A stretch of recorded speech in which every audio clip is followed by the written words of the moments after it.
دوستو، آج کا موضوع انتہائی اہم ہے اور کچھ طویل بھی ہے۔ یہ آپ کے ذہن کے بے شمار سوالات کا جواب بھی ہے، علم بھی ہے، جس سے آپ کو حقیقت کیا ہے کے بارے میں پتہ چلے گا۔ لہٰذا تھوڑا سا وقت نکال کر اس ذہن کو حاضر رکھ کر سنیں۔ اس دنیا حلق میں ہر چیز، ہر کام اللہ تعالیٰ کے کسی نہ کسی بنائے گئے قانون کے مطابق چل رہا ہے۔ انسان، حیوان، نباتات، جاندار، غیر جاندار، زمین، ہوا، پانی، روشنی، سورج، سیارے، ستارے، کہکشائیں وغیرہ وغیرہ، کوئی بھی چیز ہو، کہیں بھی ہو، کچھ بھی ہو رہا ہو، وہ اللہ کے قانون کے تحت ہی ہوتا ہے اور اللہ کے قانون کے تحت ہی نہیں ہوتا۔ جس طرح بیرونی دنیا میں جو آپ دیکھتے ہیں، سنتے ہیں اور سمجھتے ہیں، یہ اللہ کا فعل ہے جو نظر آ رہا ہے۔ اسی طرح کتاب، وحی، قرآن اللہ کا کلام ہے۔ اس میں جو لکھا ہے وہ بیرونی دنیا میں چل رہا ہے۔ آپ کو ایک مثال دیتا ہوں کہ آپ کئی دن سے ریگستان میں ہیں اور کھو گئے ہیں، پیاس سے آپ کا برا حال ہے۔ ایسے وقت میں ایک شخص آپ کو ملتا ہے اور کہتا ہے میرے پاس پانی نہیں، یہ تیزاب کی بوتل ہے، آپ پی لیں۔ لیکن آپ سخت پیاس کے باوجود اسے نہیں پئیں گے، کیونکہ آپ کو پتہ ہے کہ اس سے میری زندگی کا خاتمہ ہو جائے گا۔ اور اگر کچھ آپ کو تھوڑا سا زیادہ علم ہے تو یہ بھی پتہ ہوگا کہ تیزاب پینے سے ایسا کیوں ہوگا۔ یہ اللہ کا قانون ہے، لہذا آپ اللہ کے اس قانون کو مانتے ہوئے تیزاب ہرگز نہیں پئیں گے۔ اسی طرح اگر آپ کو سخت بھوک میں زہر ملا کھانا پیش کیا جائے اور ساتھ بتا دیا جائے، تب بھی آپ بھوک ہونے کے باوجود وہ کھانا نہیں کھائیں گے، کیونکہ یہ اللہ کا قانون ہے کہ زہر کھانے سے موت واقع ہو جائے گی، چاہے وہ بچہ ہو، چاہے وہ بڑا ہو، چاہے وہ نیک ہو، چاہے وہ بد ہو، چاہے وہ عالم ہو، چاہے وہ عام انسان ہو۔ جو بھی اللہ کے اس قانون کو توڑے گا اس کو اس کی سزا ملے گی۔ آپ کو فرض کریں تیراکی نہیں آتی تو آپ گہرے سمندر میں نہیں جائیں گے، اگر جائیں گے تو ڈوب کے مر جائیں گے۔ کوئی شخص آپ کو کہے کہ آپ آگ میں ہاتھ رکھیں یا منہ میں کوئلے ڈال لیں، آپ نہیں کریں گے، کیونکہ آپ اللہ تعالیٰ کے قانون کو جانتے ہیں کہ اگر آپ نے ایسا کیا تو آپ کو اس کا خمیازہ بھگتنا پڑے گا۔ اس وقت تازہ ترین مثال وائرس کرونا کے پھیلنے کی ہے۔ کیا امیر، کیا غریب، کیا اعلیٰ، کیا ادنا، کیا نیک، کیا بد، سب کو ایک جیسا خطرہ ہے۔ لہٰذا حفاظتی تدابیر اور ویکسینیشن کرنا اور ادویات تیار کرنا، بنانا، یہ اس وقت اس کا حل ہے اور یہ اللہ تعالیٰ کی مرضی ہے اور یہ اس کے قانون کے تحت ہوگا۔ یہاں چونکہ جو مثالیں بیان کی ان کے رزلٹ فوری طور پر مل رہے ہیں، لہذا ہر انسان ایسا نہیں کرے گا۔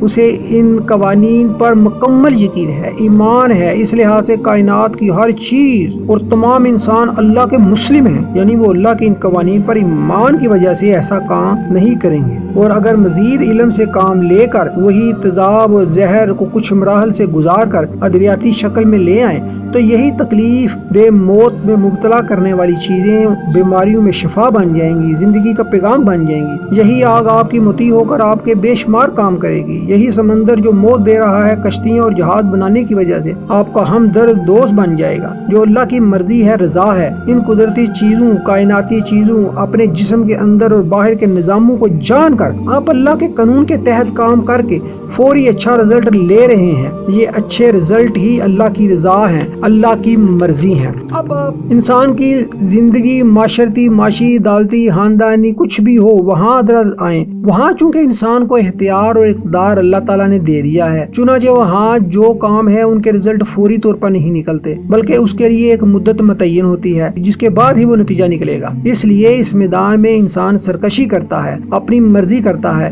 اور خلاف قانون کام کرتا ہے، کیونکہ اسے غلط کام کا برا رزلٹ فوری نہیں مل رہا ہوتا اور اچھے کام کا رزلٹ بھی ایک وقت مدت متعین کے بعد ہی نکلتا ہے۔ مثلا اگر آپ کوئی بیج لگاتے ہیں کہ آپ پھل کھانا چاہتے ہیں تو اس بیج کی حفاظت کریں گے، پانی، ہوا، روشنی کا مناسب انتظام ہوگا تو پھر ایک خاص مدت کے بعد وہ تناور دست بنے گا اور آپ کو پھل کھانے کو ملیں گے۔ انسانی زندگی کے جتنے قوانین ہیں وہ اللہ نے انسان کے اندر نہیں رکھے، بلکہ اس کو بیرونی طور پر کتاب میں دیے ہیں، لیکن باقی تمام مخلوقات کے اندر ہی اپنے وحی رکھ دی اور وہ تمام جانور اسی کے مطابق کرتے ہیں۔ لیکن انسانوں کے لیے ان کی وحی ان کو بیرونی طور پر ایک کتاب کی صورت میں دی جسے رسول لے کر آتا ہے اور اس پر انسانوں کو عمل کرنا ہوتا ہے۔ ان قوانین کے مطابق کام کرنے سے اچھے رزلٹ نکلتے ہیں، اچھے نتائج پیدا ہوتے ہیں، اور اس کے برعکس کام کرنے سے ان کو برے رزلٹ ملتے ہیں، لیکن یہ رزلٹ ہمیشہ کچھ وقت کے بعد ہی نکلتے ہیں جو ان کے لیے مقرر کیا گیا ہوتا ہے۔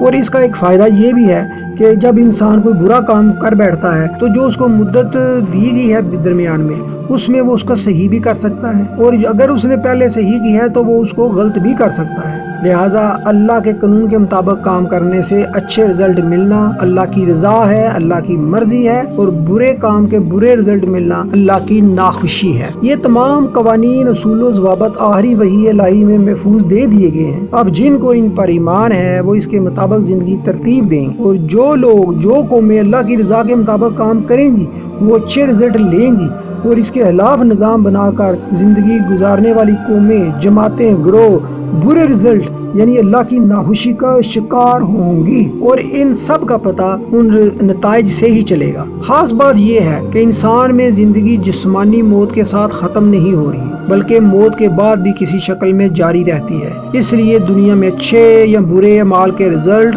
یعنی اللہ کی خوشی اور ناخوشی بعد از موت بھی اور دنیا کی زندگی دونوں میں اپنے وقت مقررہ پر ظاہر ہوتی ہے۔ اب اللہ کی مرضی کیا ہے، اللہ کیا چاہتا ہے، اللہ کس سے خوش ہوتا ہے، اس کے لیے واحد ذریعہ کتاب الہی ہے، وہی ہے۔ اس کے علاوہ کوئی اور کتاب، کوئی انسان، کوئی قوم وہ قوانین پیش نہیں کر سکتی جس میں اللہ کی رضا یا نارضامندی ہو، اور اللہ کے وہ احکامات، قوانین، ضابطے بیکار بھی نہ ہوں گے بلکہ ان کے شاندار رزلٹ ہوں گے جو کتاب میں ساتھ ساتھ بتائے گئے ہیں، اور جو نکلتے رہیں گے اور نکل رہے ہیں، اور انسان کو اللہ کی خوشی اور ناخوشی کا پتہ چلتا رہے گا۔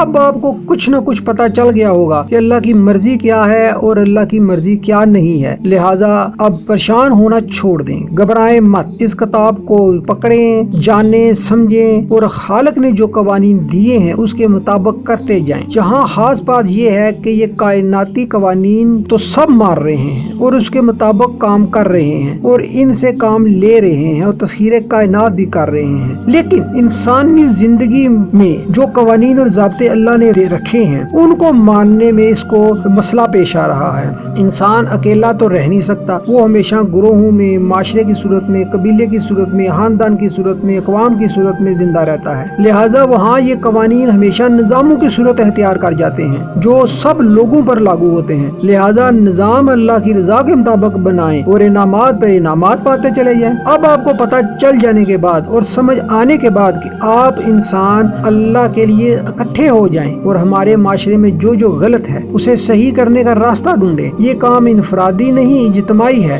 جماعت کا ہے۔ جو معاشرہ وہی کے اصولوں پر چلے گا، چلتا ہے، چل رہا تھا، ان کا پتہ ان کے رزلٹ، نتائج سے چلے گا۔ آپ اسے دیکھ سکتے ہیں، اپنے ارد گرد ایسے معاشرے، ایسے اقوام کے حالات زندگی آپ کو بتا دیں گے، اور جو لوگ قوانین الہی کے مطابق نہیں چلتے، نہیں چل رہے یا نہیں چل رہے تھے، ان کی حالت زار، ان کے معاشرے میں کھاڑ پچھاڑ، بد نظمی، ظلم و ستم، ان کی مغلوبیت، ان کے اندر دکھ، پریشانیاں، الجھنیں، نفرتیں، دعوتیں، جنگیں، ان کے غلط نظام زندگی، سب کچھ آپ کو بتا دیں گی کہ یہاں پر غلط ہو رہا ہے، غلط نظام چل رہا ہے جو اللہ کی مرضی ہرگز نہیں، لہذا اسے فوری اللہ کی مرضی کے مطابق کرنے کی اشد ضرورت ہے۔ قرآن پاک میں اللہ تعالیٰ ارشاد فرماتے ہیں وَلَقَدْ تَرَكْنَاهَا آیَاتًا فَهَلْ مِن مُدَّکِرٍ، کہ ہم نے اس کو جو خلاف قانون چلا اس کو عبرت بنا کے چھوڑا، تو کوئی ہے سوچے سمجھے۔ وَلَقَدْ يَسَّرْنَا الْقُرْآنَ لِلذِّكْرِ فَهَلْ مِن مُدَّکِرٍ، ہم نے قرآن کو سمجھنے کے لیے آسان کر دیا ہے، تو کوئی ہے